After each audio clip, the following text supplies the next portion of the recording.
Eu sei que o pastor Leonel tem pregado uma sequência de mensagens sobre o Sermão do Monte. E eu não vou falar sobre o Sermão do Monte, mas o texto que nós vamos ler, baseado em Mateus, é o texto que ocorre, ou que a multidão fala, assim que Jesus acaba de proferir. Mateus capítulo 7, versículo 28 e 29.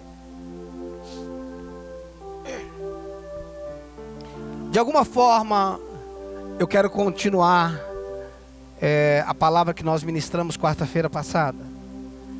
Foi uma palavra que deu bastante repercussão no Brasil. Algumas pessoas têm entrado em contato conosco através da palavra que nós ministramos na quarta-feira passada. Se você não ouviu essa palavra, eu aconselho você a ouvir. Eu quero falar um pouco sobre autoridade e dimensões de autoridade. Autoridade e dimensões de autoridade. É importante que nós entendamos que, com exceção de Deus, toda autoridade tem a sua esfera de ação. Toda autoridade, ela tem a sua esfera de ação. Por exemplo, o presidente de uma nação, ele tem autoridade sobre aquela nação. Quando ele vai para outra nação, ele é reconhecido como uma autoridade de outra nação, mas ele não tem autoridade naquela nação. Dá para entender isso? Não. Toda autoridade, ela tem uma esfera de ação. E por mais que eu disse que, com exceção de Deus, e ele tem autoridade, Jesus diz: toda autoridade foi me dada nos céus e na terra. Nós vamos falar um pouco sobre isso. Até Deus, para exercer autoridade sobre a terra, Ele mesmo criou meios legais de ser autoridade sobre a terra. Preste atenção. Muitos, e nós já falamos algumas vezes sobre isso, muitos confundem autoridade e poder. Autoridade é uma coisa, poder é outra coisa. Autoridade é uma coisa, poder é outra coisa. O que é o poder, irmãos? Poder é uma manifestação. O que é a autoridade? A autoridade é a legalização da manifestação. O que é o poder? O poder é a manifestação. O que é a autoridade? É a legalização da manifestação. Existem lugares onde o poder é manifesto, mas onde não existe legalidade para aquilo. Porém, a autoridade é a legitimização da manifestação. É muito importante nós entendermos isso, porque as pessoas geralmente confundem poder e autoridade. Quem tem autoridade tem poder, mas nem sempre quem tem poder tem autoridade. Quem tem autoridade tem o poder, mas nem sempre quem tem o poder tem autoridade. O poder é a manifestação. Por exemplo, não é o que nós vamos ler, mas por exemplo, quando nós lemos na Bíblia que muitos naquele dia dirão: Senhor, no teu nome eu fiz isso, eu curei os enfermos, eu expulsei demônios, no teu nome eu fiz aquilo. O que é isso? É o poder, é a manifestação. E eu lhes direi explicitamente, isso também está em Mateus, se eu não me engano, Mateus capítulo 7. Nós já vamos ler o texto que eu falei. E eu lhes direi abertamente: não vos conheço, ou não vos conheci, apartai-vos de mim. Escute, irmãos, uma autoridade é alguém legalizado. Uma autoridade é alguém legalizado. Mas a manifestação do poder não garante, ou não diz que esse alguém é legalizado.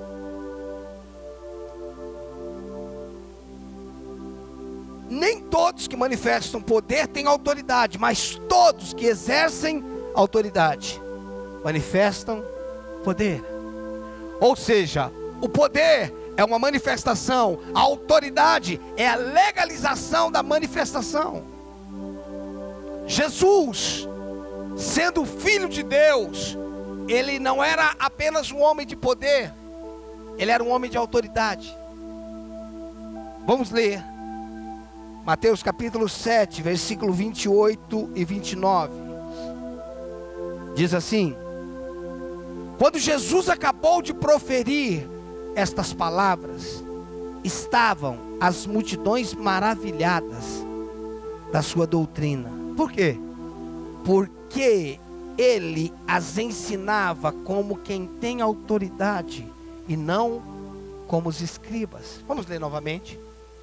Quando Jesus acabou de proferir essas palavras, estavam as multidões maravilhadas da sua doutrina, porque ele as ensinava como quem tem autoridade e não como os escribas. Quando Jesus terminou o Sermão do Monte, irmãos, as multidões estavam maravilhadas, pois ele ensinava com alguém que tinha autoridade. Era muito mais do que o ensinamento, era muito mais do que o conhecimento. A multidão enxergou algo nele que os outros não tinham. As multidões conseguiam enxergar em Jesus uma autoridade.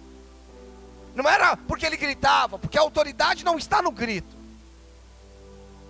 A autoridade, irmãos, era a legitimidade daquilo que ele falava. Ele não só falava, mas ele tinha autoridade, ele tinha legalidade para aquilo, e a multidão se admirava. E eles falam isso logo após Jesus concluiu o Sermão do Monte. Se a multidão, irmãos, estava admirada, é porque havia uma diferença. Eles não estavam admirados com o nível de conteúdo, ainda que o Sermão do Monte é maravilhoso, mas era muito mais do que o conteúdo. Algo diferenciava Jesus de todos os demais. Algo diferenciava Jesus da maneira, a maneira como ele ensinava dos outros. Vamos ler outro texto. Abra comigo Lucas capítulo 4. Vá comigo Lucas capítulo 4. Lucas 4, versículo 31.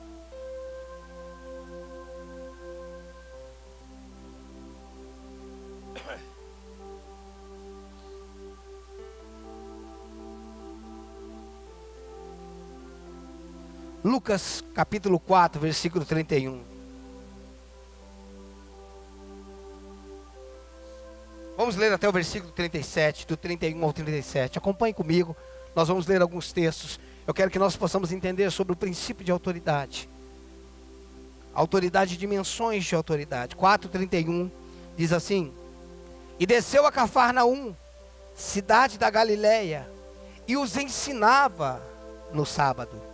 E muitos se maravilhavam da sua doutrina, porque a sua palavra era com autoridade. E achava-se na sinagoga um homem possesso de um espírito de demônio imundo, e bradou em alta voz: ah, que temos nós contigo, Jesus Nazareno? Vieste para perder-nos? Bem sei quem és, o Santo de Deus. Mas Jesus o repreendeu, dizendo: cala-te e sai deste homem. O demônio, depois de ter lançado por terra no meio de todos, saiu dele sem lhe fazer mal. Todos ficaram grandemente admirados e comentavam entre si, dizendo: que palavra é esta? Pois com autoridade e poder ordena aos espíritos imundos, e eles saem. E a sua fama corria por todos os lugares da circunvizinhança. Do versículo 31 até o 37, duas vezes fala, duas vezes destaca a autoridade de Jesus. Duas vezes destaca a sua maneira de ministrar, a sua maneira de ser. A autoridade que Jesus exercia. era uma autoridade diferente, era uma maneira diferente de como os escribas lidavam, como os fariseus lidavam. Por que Jesus tinha essa autoridade, irmãos? Ele nasceu com ela. Por ele ser o Filho de Deus, ele exercia essa autoridade. Por ele não ter pecado nenhum, ele tinha essa autoridade. A vida de Jesus, a maneira como ele viveu na terra, é fora dos nossos conceitos, daquilo que é uma autoridade. Ou seja, nós podemos olhar para Jesus, e se ele fizesse totalmente diferente, não mudaria em nada para nós. O que eu quero dizer é o seguinte: se Jesus, com 30 anos, ou com menos, ou a partir dos 12, enfim, ele começasse a fazer algumas coisas, nós estaríamos aqui da mesma forma, e nós diríamos: nossa, ele fez tudo isso porque ele era o Filho de Deus. Olha, Jesus começou curando, Jesus começou ressuscitando, isso não mudaria em nada para nós, porque de fato, ele é o Filho de Deus. Porém, nós vemos um processo na vida de Jesus, nós vemos uma jornada, um trajeto na vida de Jesus, que revela princípios que talvez, para muitos de nós, fosse desnecessário. Princípios que ele não precisaria percorrer, caminhos que ele não precisaria percorrer. Abra comigo em Lucas capítulo 20. Lucas capítulo 20.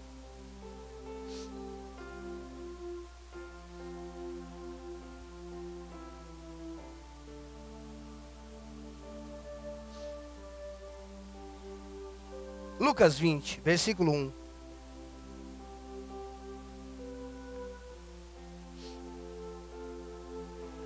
Nos 4 evangelhos, nós vamos ver essa palavra autoridade se destacando na vida de Jesus.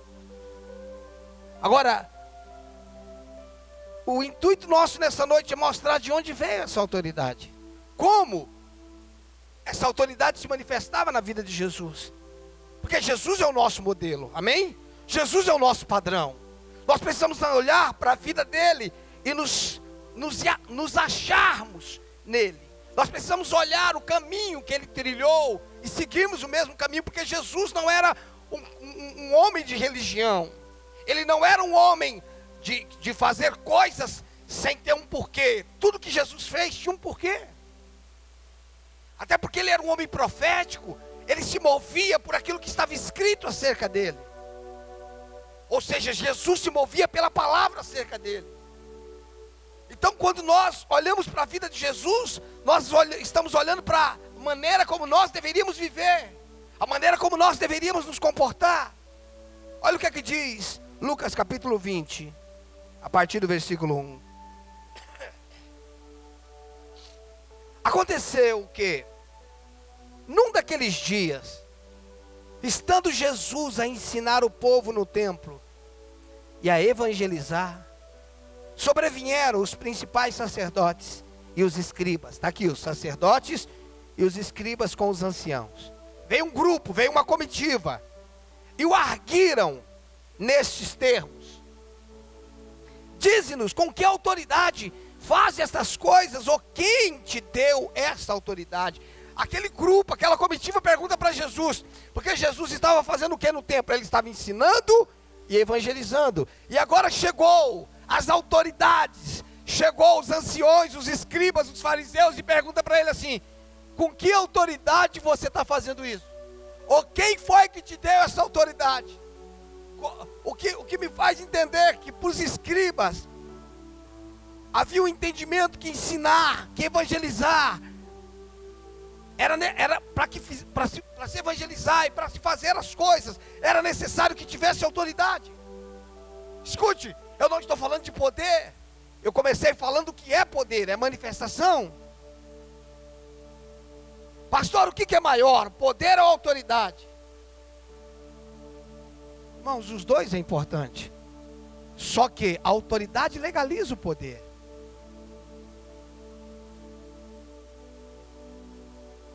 A Há um tempo atrás, alguém me mandou uma mensagem me perguntando: pastor, o dom salva? Falei, eu não lembro da mula de Balaão ter sido salva. Porque a mula de Balaão falou. Escute, irmãos, o dom é para o serviço, não é para a salvação. Muitas pessoas se embriagam com o dom, e é importante que nós busquemos com zelo os melhores dons, irmãos. Paulo deixa isso claro. É importante os dons. Eu tenho perseguido esses dons, eu tenho jejuado pela manifestação desses dons, para que o reino se manifeste. Eu quero viver um evangelho onde cura, sinais, prodígios acontecem, irmãos. Eu não abro mão disso. A questão, irmãos, é quando a manifestação ela não tem legalidade.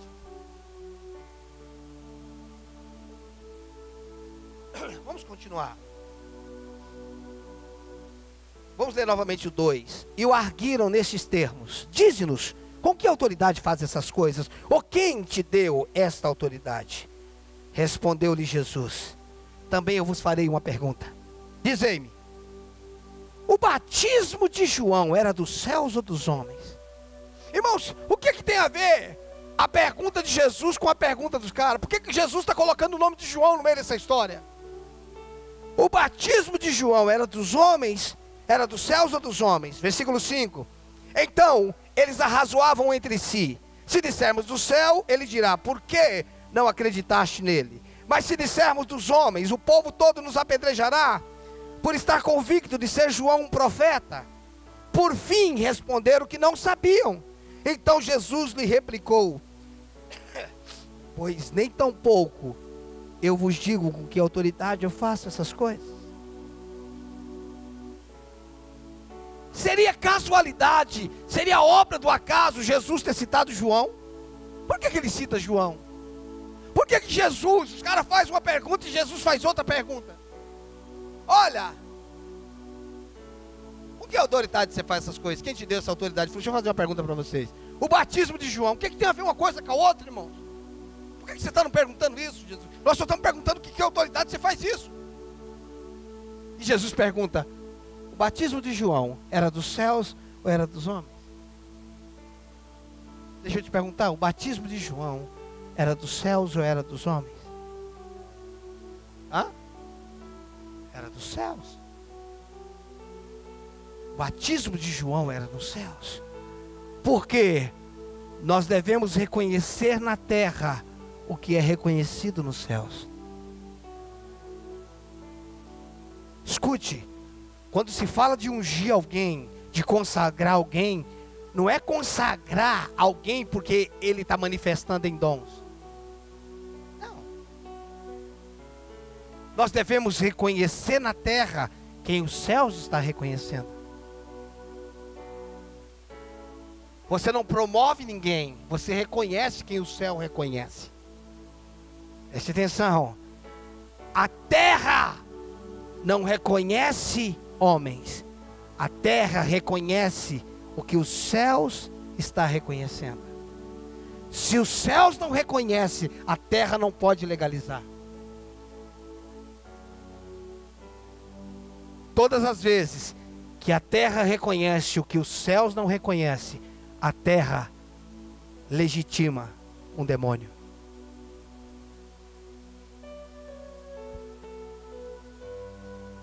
Quer ouvir isso de novo?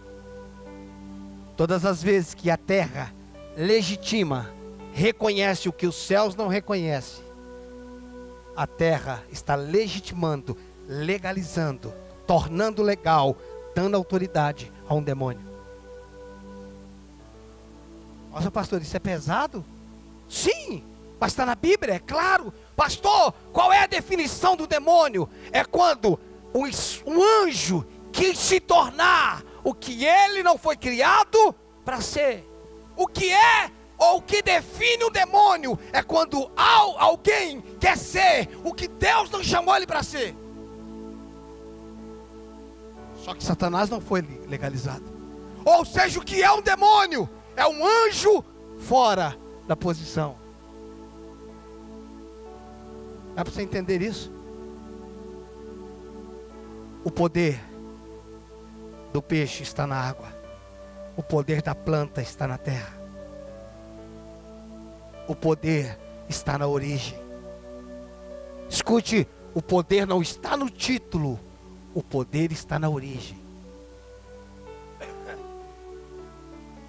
Dentro do que eu fui chamado, tem poder. Dentro do que eu fui chamado, tem recursos. Dentro do que eu fui chamado, tem autoridade. Dentro do que eu fui chamado, eu sou legal. Quando eu falo legal, de legalizado. Existem pessoas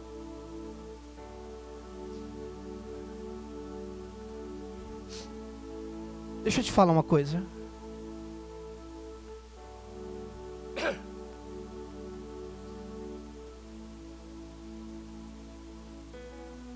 O que torna legal o casamento? O que é? A legitimação, a legitimização. É isso não? Como é que eu falo? Legitimação. Legitimidade. Obrigado, Fernando. Legitimidade. O que torna legal o casamento é a legitimidade. Sim ou não? Alguém pode casar alguém na igreja, ainda que tem gente fazendo isso, irmãos, sem casar no civil? Tempo atrás um amigo meu foi assumir uma igreja, chegou lá, tinha um monte de gente da liderança, que foi tudo casado na igreja, não era casado. Igreja não faz casamento, irmãos. Igreja só abençoa. Ok? A igreja abençoa. Escute, irmãos. A legitimidade é o que torna legal, é o que legaliza o casamento. Nós não podemos casar uma pessoa, olha, vamos casar ela aqui na igreja, amanhã ela casa no civil. Não. Ela pode casar no civil antes. Mas eu nunca casei ninguém, ou nunca abençoei alguém na igreja antes de regularizar. Por quê? Porque eu não posso abençoar algo ilegal. Estão comigo? Por quê? Porque Deus abençoa aquilo que é legitimado. Deus não abençoa. Irmãos, preste atenção, a Bíblia é um livro de autoridade. Se nós olharmos para o casamento, quem é que entrega a filha? Pai. Por quê? Porque o pai é autoridade. Sabe o que ele está dizendo? Estou te entregando a minha filha. Você não está me roubando, eu estou te dando. É uma autoridade entregando a filha para alguém que a partir de hoje vai ser autoridade sobre ela. O mundo espiritual reconhece autoridade. O mundo espiritual não reconhece poder. Porque o poder fala de manifestação, mas a autoridade fala de legitimidade. Gente que é legítimo, e o diabo não respeita poder. O diabo respeita a autoridade.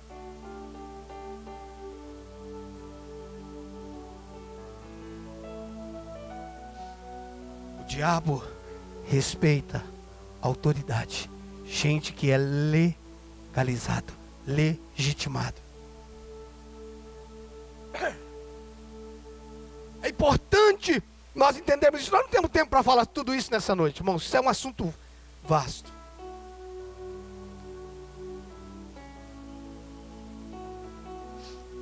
Jesus, escute, quem era o sumo sacerdote na época de Jesus? Anás, Caifás, Anás. Quem Jesus reconhecia? João.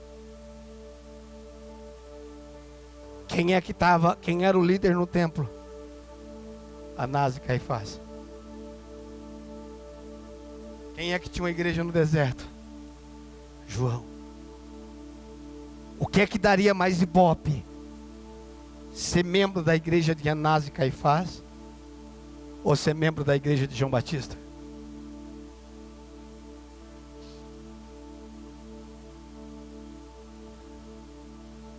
Se você pegar as características dos 4 evangelhos, aparece muito claro as características de João e de Jesus. E eles não tinham nada a ver, nem o branco do olho era igual. Eles eram totalmente diferentes. Você nunca encontra João no templo. E Jesus está sempre no templo. Você não encontra João numa festa. Ele não participa de uma festinha, irmão. Jesus não perde uma. Tinha um churrasquinho, ele estava lá. Mateus se converte de dia, de noite ele está na casa dele fazendo festa. Jesus está lá. Jesus come com pecadores. Você não vê João em roda nenhuma. Mas Jesus diz: nascido de mulher, não tem ninguém maior que ele.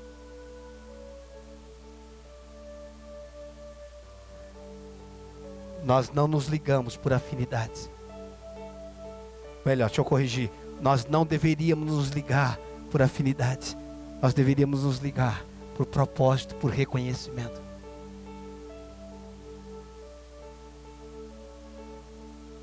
Muita gente, irmão, se ligando e congregando. É porque tem tudo a ver comigo. Você deveria se ligar com a Globo, irmãos. Globo e você, tudo a ver.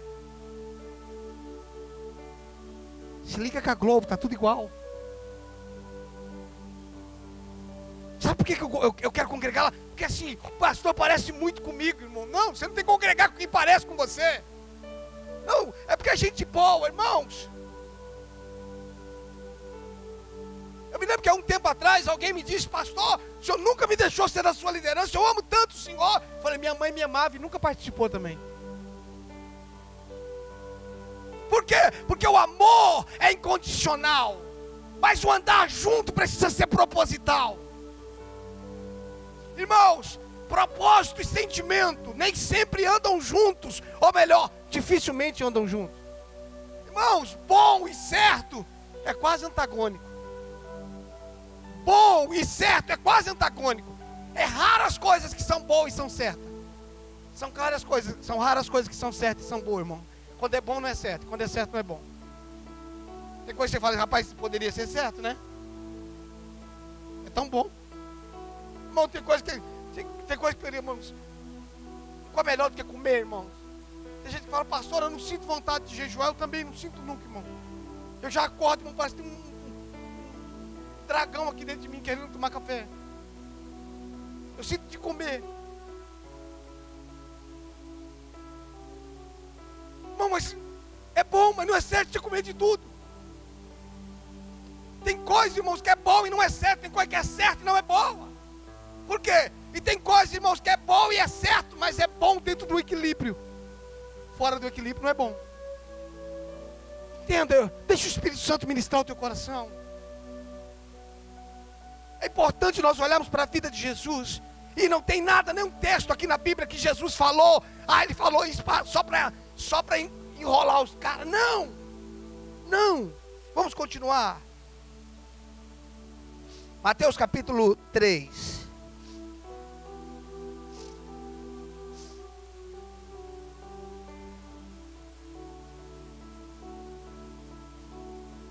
Mateus capítulo 3, versículo 13.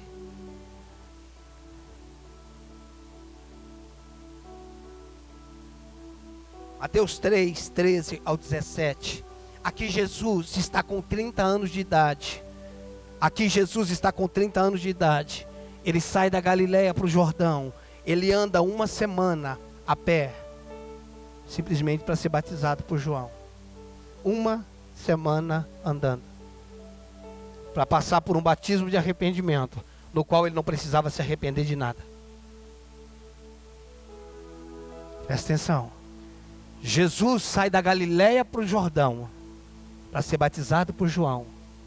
Ele anda aproximadamente 117 quilômetros para ser batizado por João, mas ele não precisava nem ser batizado, porque era o batismo de arrependimento, e ele tinha que se arrepender do quê? De nada. Vamos ler, Mateus 3, 13. Diz assim: por esse tempo, dirigiu-se Jesus da Galileia para o Jordão, a fim de que João o batizasse. Ele, João, porém, o dissuadia, dizendo: eu é que preciso ser batizado por ti, tu vens a mim? respondeu-lhe, mas Jesus lhe respondeu: deixa por enquanto, porque assim nos convém cumprir toda a justiça. Guarde essa palavra, toda a justiça. Então João admitiu. Batizado Jesus, saiu logo da água, e eis que se lhe abriu os céus, e viu o Espírito de Deus descendo como pomba, vindo sobre ele, e eis uma voz do céu que dizia: este é o meu Filho amado, em quem me comprazo. Quando Jesus chega, em outros evangelhos, João diz assim: eis aí o Cordeiro de Deus que tira o pecado do mundo. Sabe o que João está falando? Esse é o cara que eu estou pregando acerca dele. Esse é o cara que eu não sou digno de tirar as sandálias dos seus pés. Ele é aquele que vai batizar vocês com o Espírito Santo. Jesus estava pregando sobre alguém. Desculpa, João Batista estava pregando sobre alguém. E de repente, sobre quem ele pregava aparece na fila para batizar. Eu estou falando da fila. Ele diz: é isso daí? Lembra quando eu preguei? Sim, é esse. E aí Jesus fala: então João, dá para você me batizar? João reconhecia, dizia: ele é maior do que eu. E Jesus diz assim: deixa por enquanto. Sabe o que Jesus está dizendo? Por enquanto tem que ser assim. Por enquanto tem que ser assim. Convém que se cumpra toda a justiça. Essa palavra justiça no grego é dikaiosune. Dikaiosune, estado daquele que é como deve ser. Condição pela qual o homem é aceito, é aprovado diante de Deus. O que Jesus está dizendo para João é o seguinte: João, você é o meio pela qual eu vou ser aprovado diante de Deus. João, você é o meio pela qual eu vou ser aceito diante de Deus. Nós estamos falando de Jesus, irmãos.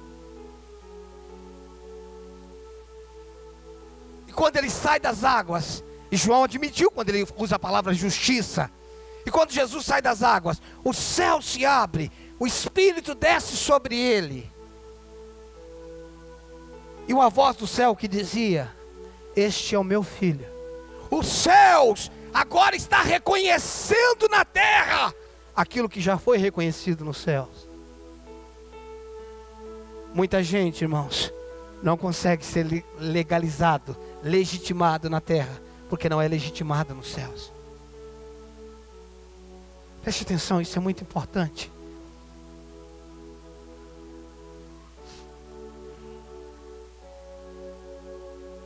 O nosso nível de autoridade nunca será maior do que o nosso nível de submissão. O nosso nível de autoridade nunca será maior do que o nosso nível de submissão. A submissão nos torna, irmãos, maiores. A nossa submissão nos legaliza, nos traz legitimidade.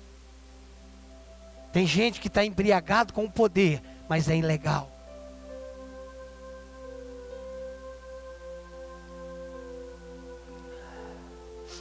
Eu ouso dizer uma coisa: existem muitas pessoas, muitos líderes, pastores no Brasil e fora do Brasil, que estão tirando a sua própria vida, se suicidando, porque eles não eram legitimados, porque não submeteram alguém.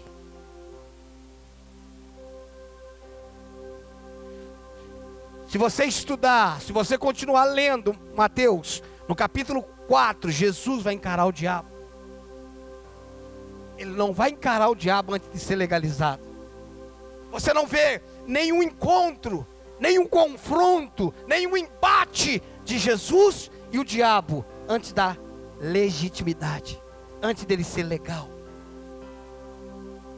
Não, irmãos, eu não quero erguer homens acima de Deus, mas Deus estabeleceu homens.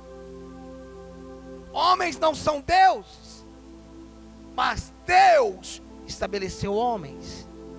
Leia Romanos 13, leia Tito. Toda autoridade foi constituída por Deus, e não existe autoridade que não seja estabelecida por Deus.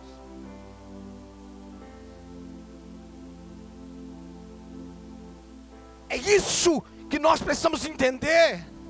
Olha Pedro, irmãos, quando ele vem falando sobre pessoas que falam contra a autoridade. Às vezes nós não entendemos, irmãos, a Bíblia não ficou ultrapassada. A Bíblia é a pessoa de Jesus Cristo, e Ele é o mesmo ontem, hoje e será eternamente. Às vezes nós não entendemos algumas coisas na nossa vida. Irmãos, vamos seguir. Então, nós vemos que Jesus tinha autoridade. Eu comecei não pelo batismo, eu comecei com a multidão falando, ele prega como quem tem autoridade. Ou seja, ele fala como alguém que é legitimado, alguém que tem legalidade no que fala. Abra comigo, Mateus capítulo 8.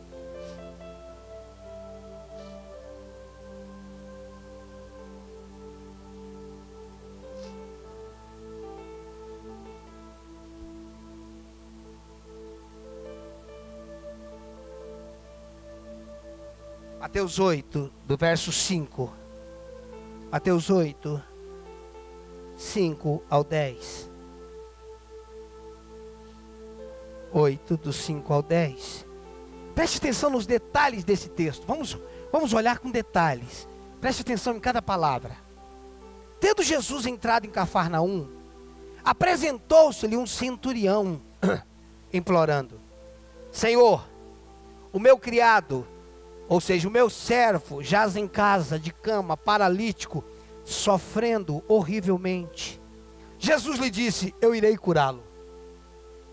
Mas o centurião respondeu: Senhor, não sou digno de que entres em minha casa, mas apenas manda com uma palavra, e o meu rapaz será curado. Olha o versículo 9. Pois também, agora ele vai fazer uma comparação. Pois também eu sou homem sujeito à autoridade. O que me choca nesse texto é que o homem não está falando sobre sujeição, o homem está falando sobre autoridade. O homem está falando: manda uma palavra e o meu servo será curado.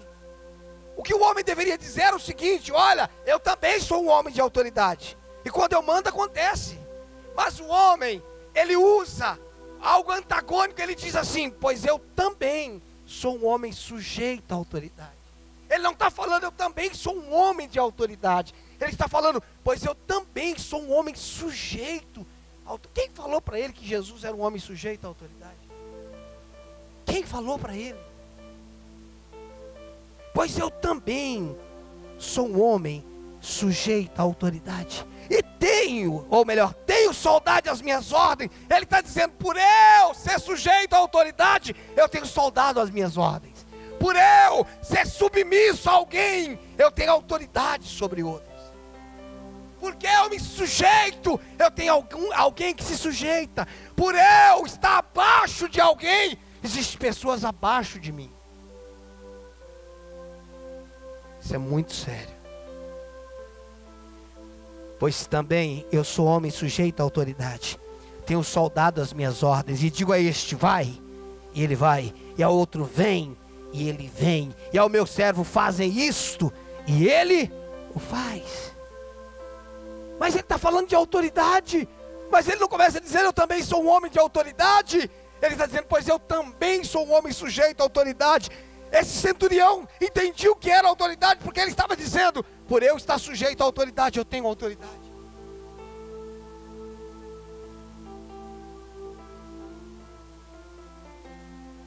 Versículo 10. Versículo 10 diz assim: ouvindo isto, é como se Jesus dissesse: uau! Admirou-se Jesus e disse aos que seguiam. Agora o assunto vai mudar, já não é mais autoridade, fica olhando. Em verdade vos afirmo que nem mesmo Israel achei fé como esta. O que está falando de fé aqui? Da onde que vinha a fé aqui? O assunto até agora é acerca de autoridade. A conversa é de autoridade. Por que está falando de fé? Porque a autoridade é uma questão de fé. Porque a submissão é uma questão de fé. Não é uma questão, irmãos, de empatia. É uma questão de fé. Eu me submeto porque eu creio. Eu me submeto porque eu creio. Eu me submeto porque eu creio. Irmãos, tem algumas coisas na Bíblia, eu vou ser sincero com você, que eu gostaria que não tivesse. Eu estou sendo sincero com você. Por exemplo, eu gostaria muito que não tivesse na Bíblia. Sabe o que eu gostaria que tivesse na Bíblia? Mulheres, amai os vossos maridos. E não tem um texto na Bíblia que diz isso, irmãos. Eu fico tão chateado. Porque se não tem, eu não tenho direito de cobrar, cara. Não tem um texto na Bíblia e fica os marmanjão dizendo: você tem que me amar.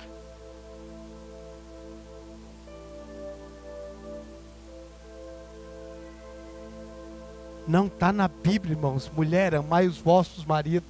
Então não é para amar, não é isso que a Bíblia está dizendo, irmão. Está dizendo que não é. O papel da mulher não é amar o homem, é respeitar o homem. Ai, que bronca que dá nisso, irmão.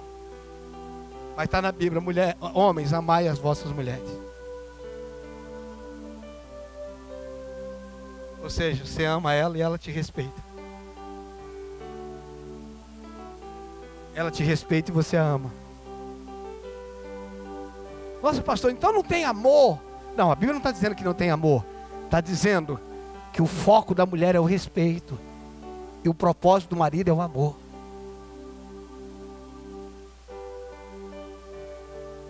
Sabe por que nós o amamos? Porque primeiro ele nos amou. Nós não o amamos e depois ele nos amou. O amor de Deus sempre vem primeiro. Não quer dizer que a mulher não ame o marido. Quer dizer que o propósito na vida conjugal é o respeito da mulher. E é difícil, irmão, você não amar quem você respeita. É difícil. Porque se você respeita, você ama. Dá para você entender então o papel do marido é amar. Por que você ama a sua esposa? Porque ela te respeita. E por que você respeita ele? Porque ele me ama.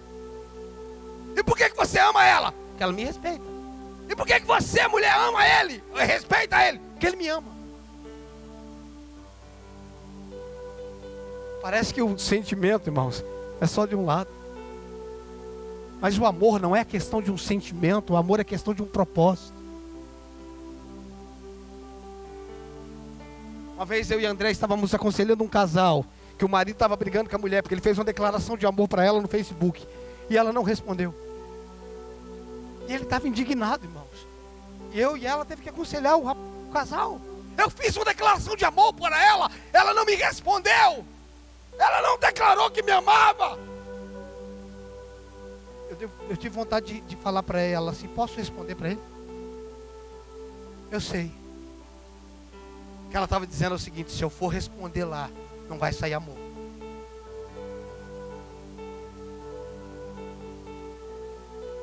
Porque o casamento estava numa crise, e a declaração de amor dele era tentando amenizar a crise, mas a crise não estava resolvida com a declaração de amor. Deu vontade de falar para ele: ô Zorro, você sabe por que ela não te respondeu? Porque ela não quis ser sincera, ou porque ela não quis mentir, ou não quis mentir. Mas se você quiser, eu vou lá e vou responder por ela. Porque às vezes, irmãos, nós queremos que alguém escreva algo que não é verdadeiro. Tem coisas, irmãos, que as atitudes que dizem, não são as palavras escritas. Mas se ela escrevesse lá, tipo assim: mentira, eu te amo, você é minha vida. É como se ele falasse assim: toda mentira, mas estou feliz. Presta atenção, irmãos. A fé, a autoridade, é uma questão de fé. A submissão, perdão, é uma questão de fé. Eu creio que ele é um homem de Deus. Eu creio que ela é uma mulher de Deus. Eu creio. Não que eles são perfeitos, mas eu creio. Por isso eu me submeto. Existem coisas na nossa vida, irmãos, que é questão de fé. Tem coisas coisas na nossa vida que a gente só sabe que é porque crê. Por exemplo, irmãos, toda mãe é mãe por quê? Por fé ou por convicção? Toda mãe é mãe por convicção. Saiu de mim, não é meu. Claro que é seu, saiu de você. Toda mãe é mãe por convicção. Todo pai aqui mandou fazer DNA do filho? Da filha? Como é que você sabe que é seu? Porque você crê.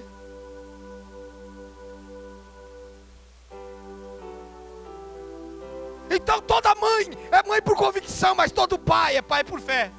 A mãe diz, é seu, você fala amém, eu creio.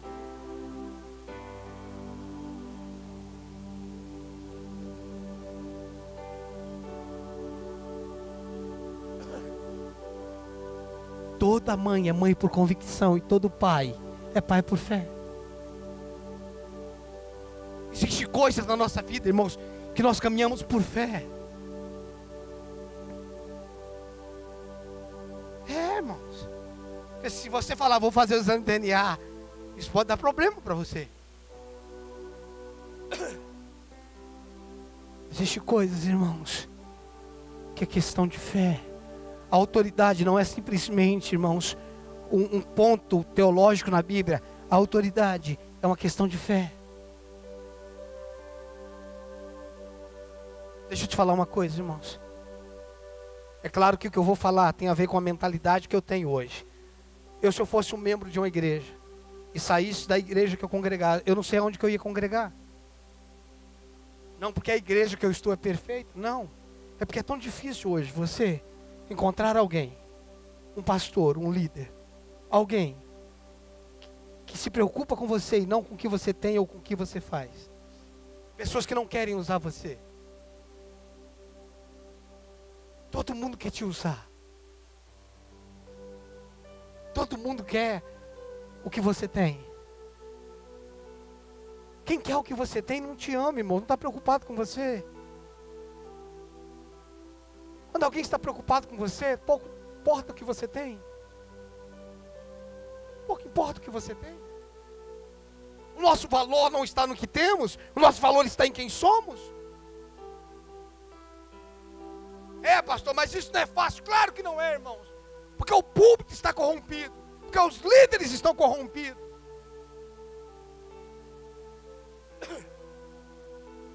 Vamos caminhar para a gente terminar.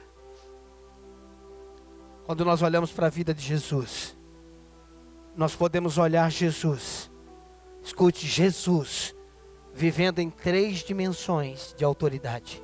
Jesus viveu em 3 dimensões de autoridade. E eu acabei de dizer que Jesus é o nosso modelo. Ele é o nosso padrão. Ele é a nossa referência. João capítulo 1, versículo 18.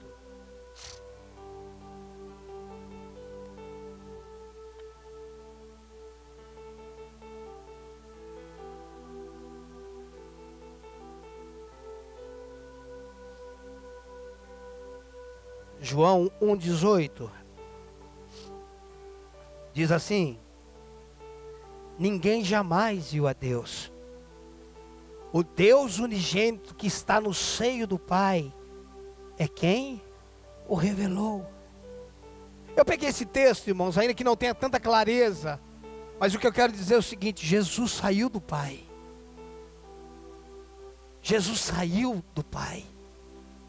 Ou seja, Deus é o útero espiritual de Jesus. Jesus saiu do Pai. Jesus não foi criado. Jesus não é a criação de Deus. Jesus foi gerado. Ele é o Filho perfeito e o servo perfeito de Deus. Ele é filho por excelência e é servo por excelência. Então, sendo Deus, como diz Filipenses capítulo 2, não teve por usurpação ser igual a Deus. Ele é o Filho de Deus. Então, nós vemos Jesus saindo de uma dimensão de um útero espiritual. Então, espiritualmente, Jesus saiu do Pai. Amém? Lucas 2:51. Lucas 2:51.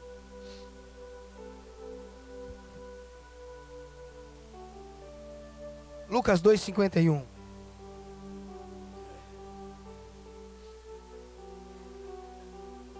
Acharam? Diz assim: e desceu com eles para Nazaré, e era-lhes submisso. Aqui está falando de quem? Jesus. E desceu com eles para Nazaré. Com eles quem? Com Maria e José. E era-lhe submisso. Sua mãe, porém, guardava todas essas coisas no coração. A Bíblia diz no versículo 52: e crescia em graça diante de Deus, diante dos homens. Jesus saiu de um útero espiritual, entrou no útero biológico, era submisso. Aqui ele estava com 12 anos de idade, e ele era submisso aos seus pais, mesmo sabendo que era o Filho de Deus. Então ele passa por um útero espiritual, ele passa por um útero biológico, agora ele está no útero, agora ele está no mundo físico, e ele reconhece a sua paternidade biológica. Mateus 3, novamente, Mateus 3:15. Já estamos encerrando, irmãos. Mateus 3:15.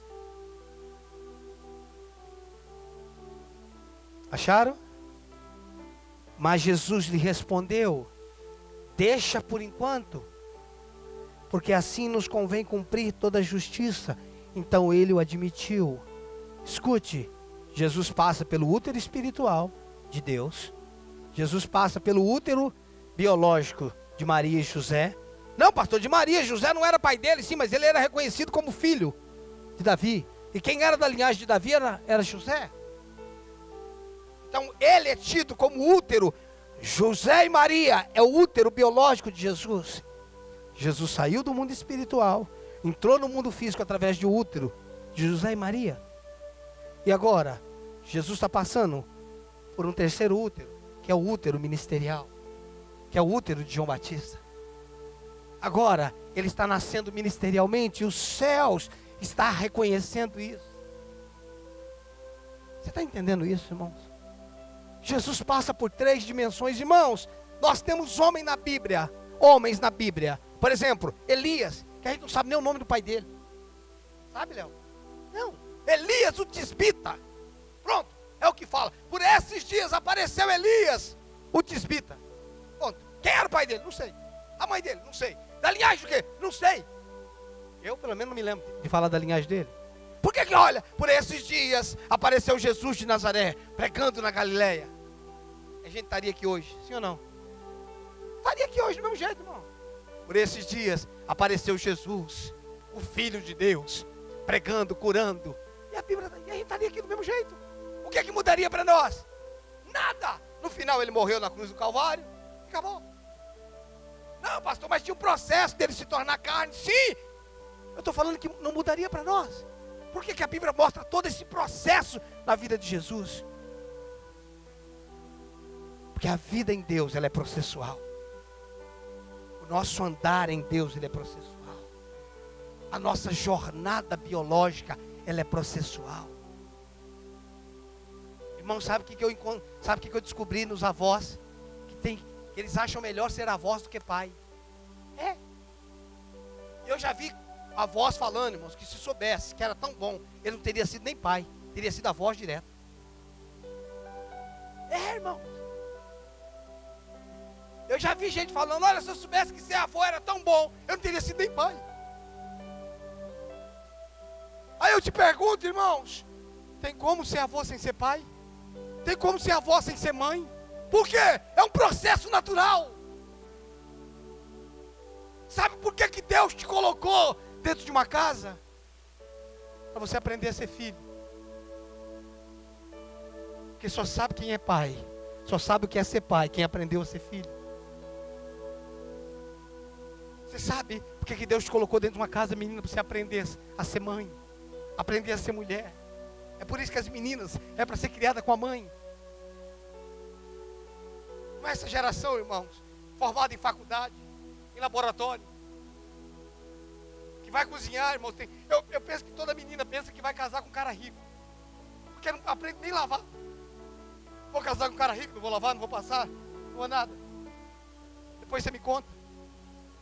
Tomara que Deus te dê um marido que ajude você a lavar a louça, senão você vai lavar sozinho depois que chegar do serviço.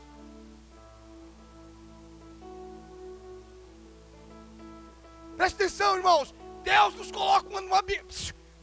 coloca num ambiente de aprendizado, para que amanhã nós façamos o que nós aprendemos. Deixa eu te falar uma coisa, olha para mim. Ser pastor aí, ó, onde você está, é fácil. Mudar as cores da igreja sentado aí é fácil. Tomar decisões daí é fácil. Faz que nem o ditado diz, falar de mim é fácil, difícil é ser eu.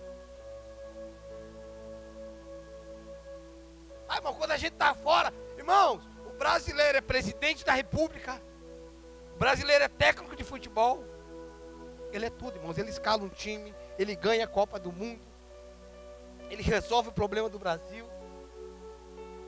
Eu fico pensando, irmãos, que se me oferecer 100 mil reais por mês para ser presidente da república, eu ia falar, obrigado, eu não quero.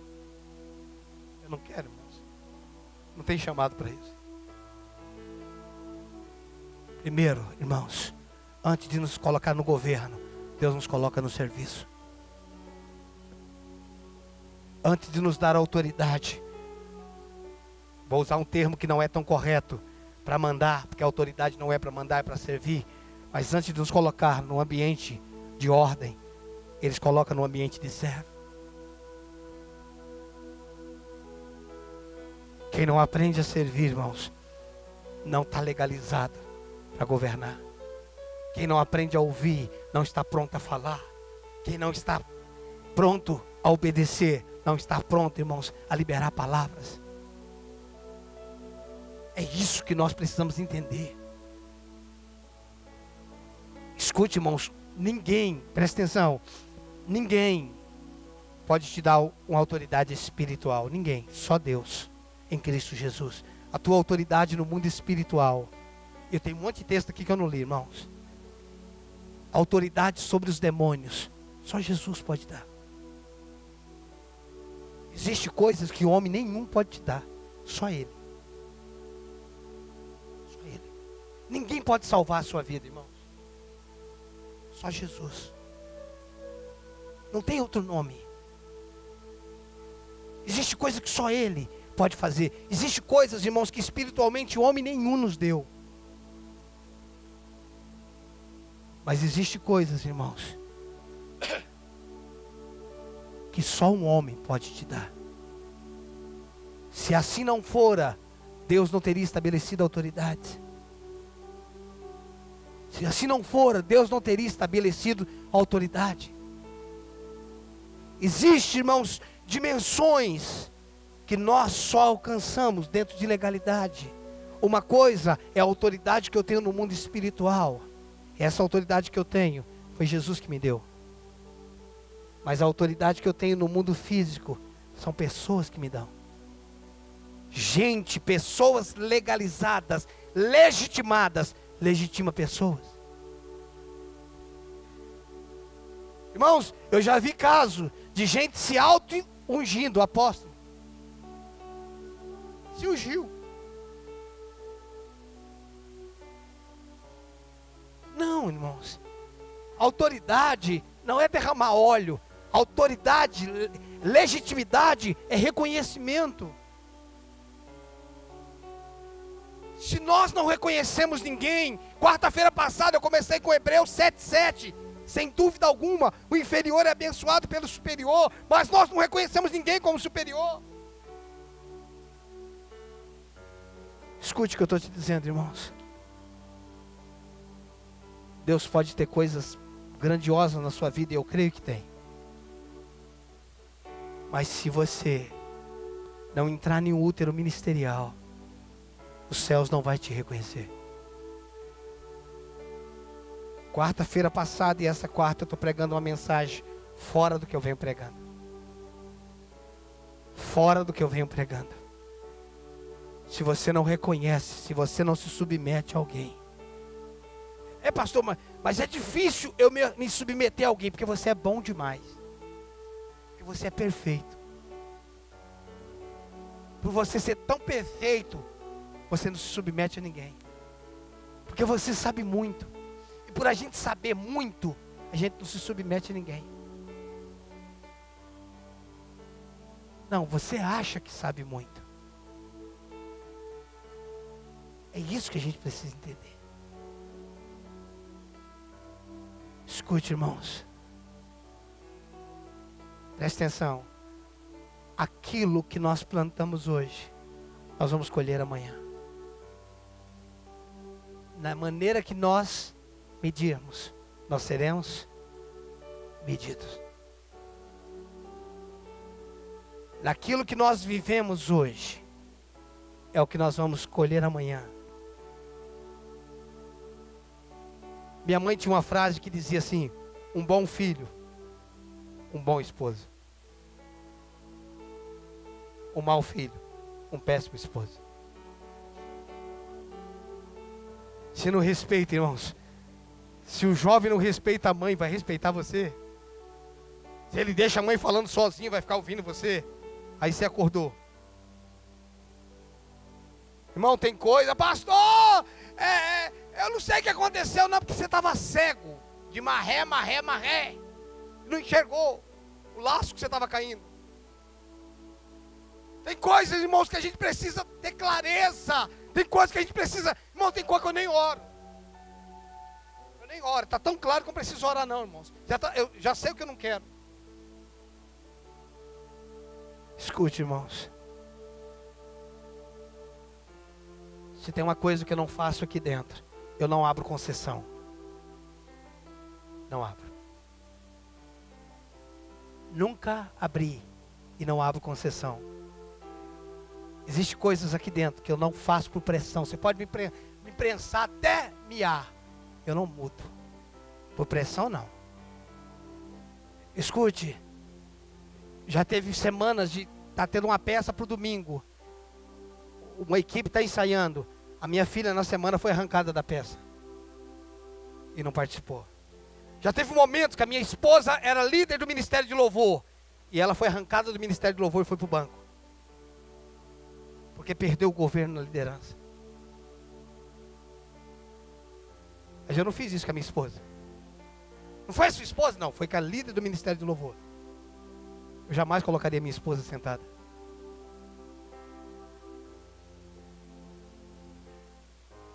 Escute.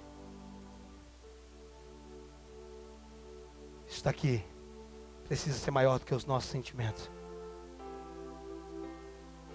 Ninguém é dono da obra de Deus. A obra é dele. E por mais que nós não temos clareza para fazer 100% o que precisa ser feito. Cleito, por favor. Nós precisamos ter consciência, irmãos, para caminhar dentro da verdade.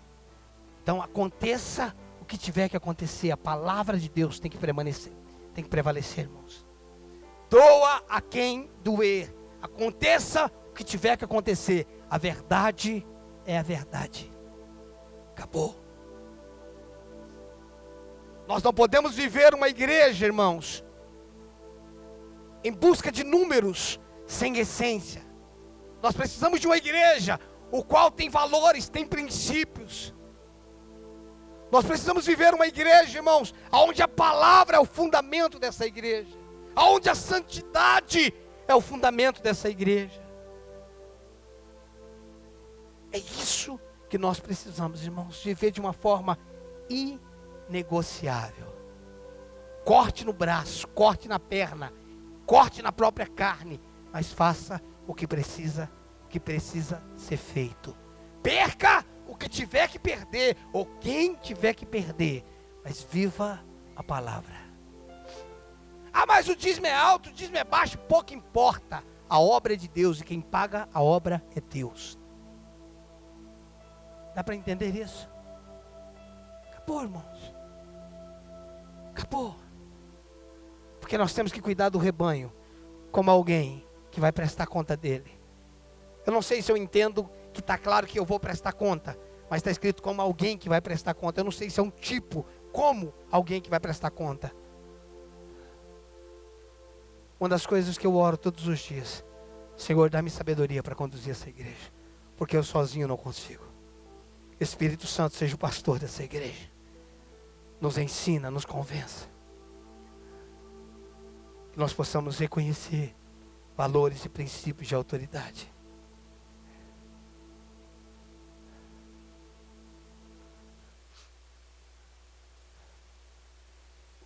O dia que teve uma rebelião no céu, Deus mandou todo mundo embora.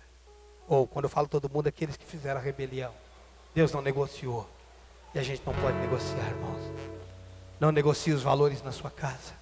Não negocie os valores na sua família. Não negocie, irmãos. Princípios são princípios. Vamos nos colocar de pé em nome de Jesus.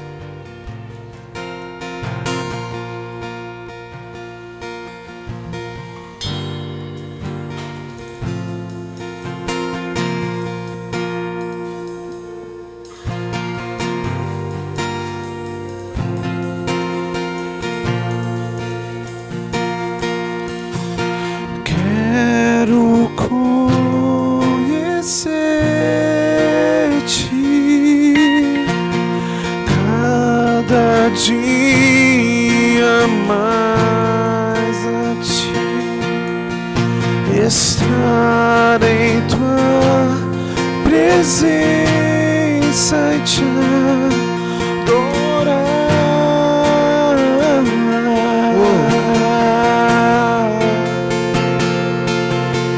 Revela-nos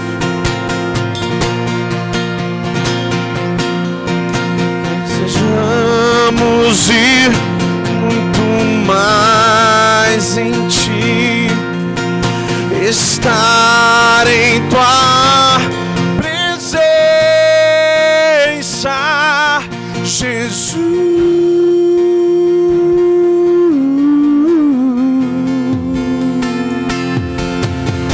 E ao que está sentado sobre o trono, ao que vive para sempre, sempre,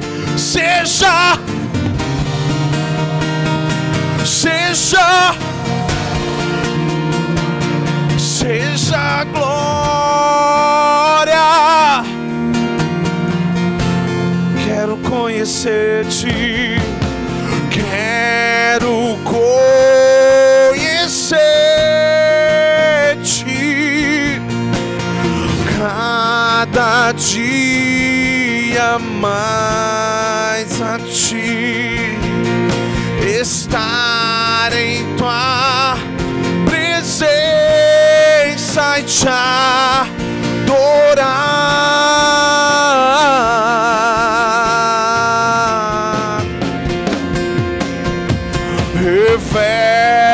Revela-nos tua glória,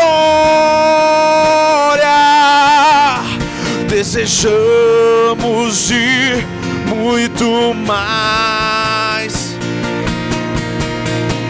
estar em tua presença,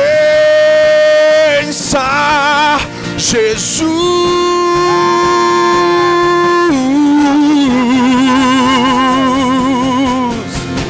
E ao que está sentado sobre o trono, ao que vive para sempre, sempre, seja glória, seja honra e o poder, seja glória, seja honra e o poder. E ao que está sentado sobre o trono, ao que vive para sempre, sempre, seja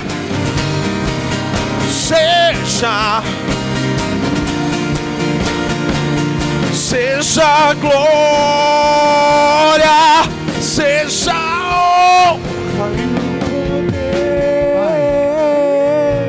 Nos ensina, Senhor. Espírito Santo nos ensina. valores e princípios de autoridade. Que nós possamos viver em liberdade, Senhor, mas uma liberdade sem libertinagem, Senhor. A dimensão que nós teremos de governo está ligada ao nosso nível de sujeição, de submissão, Senhor. Eu oro para uma igreja livre de toda rebelião, uma igreja livre, Senhor amado, de toda libertinagem, Senhor.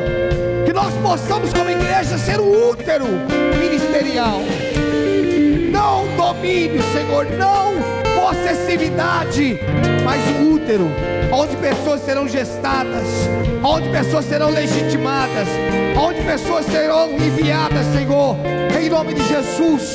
Eu oro, Senhor, para que nós possamos crescer em graça, em sabedoria, crescer em graça diante do Senhor e diante dos homens, Senhor, que assim como Jesus viveu um processo, viveu um trajeto, que nós possamos caminhar nesse processo, Senhor, que nós possamos viver essas verdades. Nos liberta, Senhor, de todo espírito de independência, de autossuficiência, e nos leva, Senhor, a viver uma interdependência, Senhor, que nós possamos crescer, que nós possamos amadurecer, Senhor. Eu oro, Senhor, por uma igreja livre, por uma igreja livre, Senhor, que flui no Senhor. Vamos aplaudir a Ele, que é digno de toda honra e toda glória.